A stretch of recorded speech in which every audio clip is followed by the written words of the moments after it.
نبی کریم صلی اللہ علیہ وآلہ وسلم آپ کے اس میں عرب میں اللہ نے یہ تاثیر رکھی ہے کہ مدینہ طیبہ کا نام آج اس شوق میں ہم سب بیٹھے ہیں کہ اللہ ہم سب کو بار بار اپنے نبی صلی اللہ علیہ وسلم کے در کی باادب حاضری ہوتا ہے۔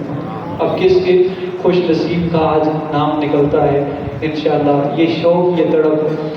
تو یہ مدینہ طیبہ کتنا عظیم ہے، آپ کو پتہ ہے مدینہ طیبہ کا پرانا نام تھا یثرب۔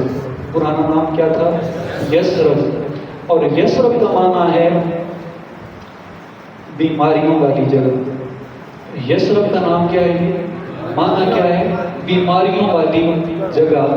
لیکن محبوب کریم صلی اللہ علیہ وآلہ وسلم آپ نے ہجرت فرمائی مکہ مکرمہ سے مدینہ طیبہ، اور آپ نے اس شہر کا نام تبدیل فرمایا، کہا آپ محمد کے قدم لگ گئے ہیں، آپ یہ یثرب نہیں، آپ یہ مدینہ طیبہ ہے، اب یہ مدینہ منورہ ہے۔ محدثین نے مدینہ طیبہ کے 17 سے زائد نام لکھے ہیں، ان میں ایک نام ہے مدینہ منورہ، ان میں ایک نام ہے مدینہ طیبہ، ان میں ایک نام ہے مدینہ توبہ۔ تو یہ مختلف نام ہیں، اور پتہ ہے ہر ایک نام سے محبوب کریم صلی اللہ علیہ وآلہ وسلم کی نسبت وہ جھلک رہی ہے۔ اور قربان جائے کہ وہ کیسی عظیم جگہ ہے کہ وہ یثرب جو بیماریوں کا گڑھ تھا، بیماریوں کی عام آجگاہ تھی، جب مصطفیٰ کریم صلی اللہ علیہ وآلہ وسلم کے قدم لگے تو ایک تو یہ کہ ساری کی ساری بیماریاں کافور ہو گئیں، بلکہ اگر میں علامہ اقبال کا وہ لہجہ ادھار لوں تو آپ نے نا بڑا خوبصورت ایک ربائی کہی ہے، آپ لکھتے ہیں کہ خیرہ نہ کر سکا مجھے جلوہ دانش فرنگ۔ کہا یورپ میں پھرا ہوں، جرمنی دیکھا، انگلینڈ دیکھا، مختلف، لیکن ان کی ترقی اور ان کا جو فاسٹ فن ہے میری آنکھ کو وہ جھکا نہیں سکا، مجھے متاثر نہیں کر سکا، خیرہ نہ کر سکا مجھے جلوہ دانش فرنگ۔ کیوں؟ سرما ہے میری آنکھ کا خاک مدینہ و نجف۔ کہا جن آنکھوں کو سرما مدینہ طیبہ کی مٹی سے لگا ہو، کائنات کی کوئی اور شے اس کی آنکھوں پہ پردے ڈال سکتی ہے؟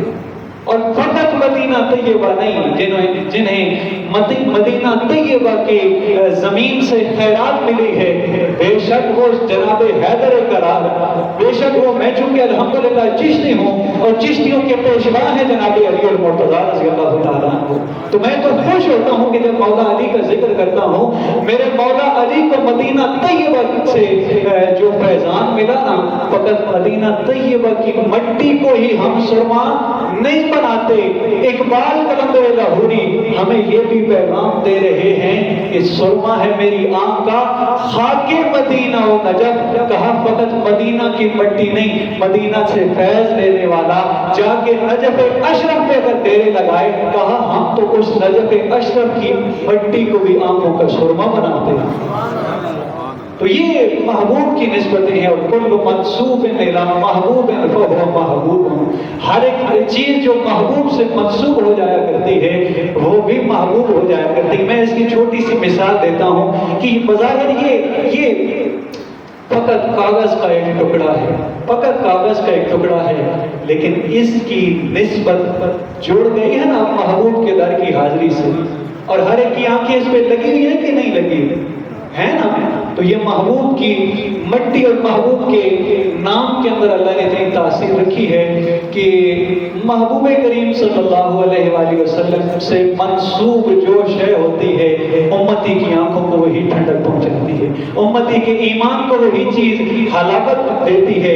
چلیں آئیں پھر، یہ کتنا خوبصورت نام ہے، ذرا ذوق کا اظہار کریں تو میں خوبصورت شعر کہوں۔ کیڑا سونا نام محمد کا، اس نام دیا ریساں کوڑا کرے، بھائی کیڑا سونا نام محمد کا، اس نام دیا محبت سے بولیے، اس نام دیا ریساں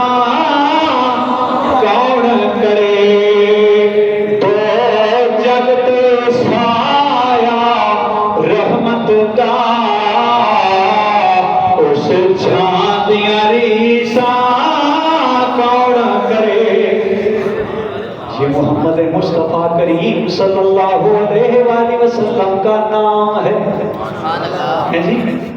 یہ نام کوئی کام بگڑنے نہیں دیتا، بگڑے بھی بنا دیتا ہے بس نام محمد۔ یہ نام کوئی کام بگڑنے آتا ہے تو بولیں، یہ نام کوئی کام بگڑنے نہیں دیتا، بگڑے بھی بنا دیتا ہے بس نام محمد۔ اس نام دیا ریساں کون کرے تو جگ دے سایہ رحمت دا، اس چھان دیا ریساں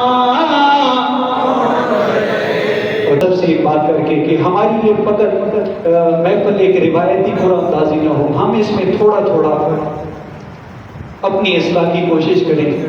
اس کے بہت سے پہلو میرے ذہن میں تھے، لیکن مثلا مثال کے طور پر قبلہ شاہ جی آپ ان میں سے کوئی ایک پرچی بسم اللہ اٹھائیں۔ بسم اللہ۔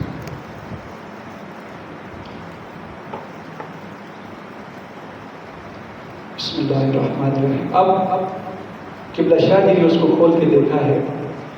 اس لمحے میں ایمانداری سے بتائیں کہ آپ کی اور میری توجہ ڈائریکٹ ہمارے رب کے ساتھ ایک دفعہ ہوئی ہے کہ یا اللہ اس پرچی پہ میرا نام نکلتا ہے کہ نہیں ہے نا؟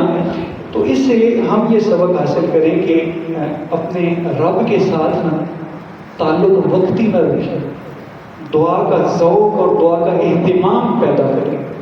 یہ تو ہمارے معاملات نہیں انشاءاللہ چلتے رہیں گے، لیکن اس کو نا تربیتی پہلو اس کا یہ ہے۔ اچھا دوسرا یہ کہ ایمانداری سے بتائیں کہ درود پڑھا ہے تو دل کو سکون آیا ہے کہ نہیں آیا؟ تو یہ کوشش کریں کہ زیادہ سے زیادہ ہمارے لبوں پہ درود آئے۔ کبھی وہ وقت بھی آئے گا کہ اللہ کرم فرمائے گا، اس درود کے صدقے میں اس درود والے نبی کی جالیوں کے روبرو مجھے کھڑا ہونے کی سعادت ملے گی، اور وہاں پہ بھی ادب و احترام کے ساتھ درود و سلام کروں۔ اچھا اس کا ایک اور پہلو بھی ہے کہ مجھے اس دار کے سامنے جانا ہے کہ اس سے بڑھ کے نا کوئی عظیم ہستی نہیں ہے، کوئی عظیم بارگاہ نہیں ہے۔ شیخ محقق حضرت عبدالحق محدث دہلوی رحمۃ اللہ تعالیٰ علیہ آپ لکھتے ہیں کہ کائنات میں دھرتی کی وہ حصہ کہ جس پر محبوب کریم صلی اللہ علیہ وآلہ وسلم کا جسد مبارک ہے، جسم اقدس ہے، پتہ ہے وہ کتنا اعلیٰ ہے؟ فرماتے ہیں وہ کعبۃ اللہ سے بھی افضل ہے۔ زمین کا وہ حصہ کعبۃ اللہ سے بھی افضل ہے۔ اور سنیے اگلی بات، کہا فقط کعبۃ اللہ سے ہی نہیں، زمین کا وہ حصہ رب کے عرش سے بھی افضل ہے۔ یہاں پہ ہم جائیں گے یار اس عظیم بارگاہ میں جب جانا ہے تو ایسی آنکھیں لے کے اس قبۃ خضرا کی زیارت کے لیے جاؤں کہ جو آنکھیں بے حیائی کے مناظر نہ دیکھتی۔ بالخصوص میرے جتنے جوان ساتھی ساتھ شامل ہوئے، اپنے لیے یہ چیزیں ہم کچھ ٹارگٹ متعین کر لیں، انشاءاللہ آپ عملی طور پہ محسوس کریں گے کہ واقعتاً یار اس سلسلے کا مجھے حقیقی معنوں میں فائدہ ہوا ہے۔ پھر یہ ذہن بنائیں کہ جب محبوب کی آنکھوں کی ٹھنڈک نماز ہے، اس محبوب کی بارگاہ میں جانا ہے، ادھر سے میں اپنی آنکھوں کو ٹھنڈک قبۃ خضرا کو کرنے کے لیے جا رہا ہوں، لیکن محبوب کی آنکھوں کی ٹھنڈک نماز کا اہتمام میرے پاس نہیں ہے تو کس منہ سے جاؤں گا؟ انشاءاللہ یہ تہیہ کریں گے تو انشاءاللہ ہم پکے سچے نمازی بن جائیں گے۔ پھر درودوں کی محفلیں ہوں، ہمارے علم کی مجالس ہوں، انشاءاللہ یہ بہت سے آپ کے لیے فوائد ہوں گے۔ ابھی کافی دیر سے آپ بیٹھے ہیں تو میں آپ کو زیادہ جو ہے وہ زحمت نہیں دیتا، تو ایک اگر نعرہ بلند کریں تاکہ پتہ چلے کہ آپ کتنے انتظار میں بیٹھے ہیں۔ کسی کو نعرہ آتا ہے؟ ماشاء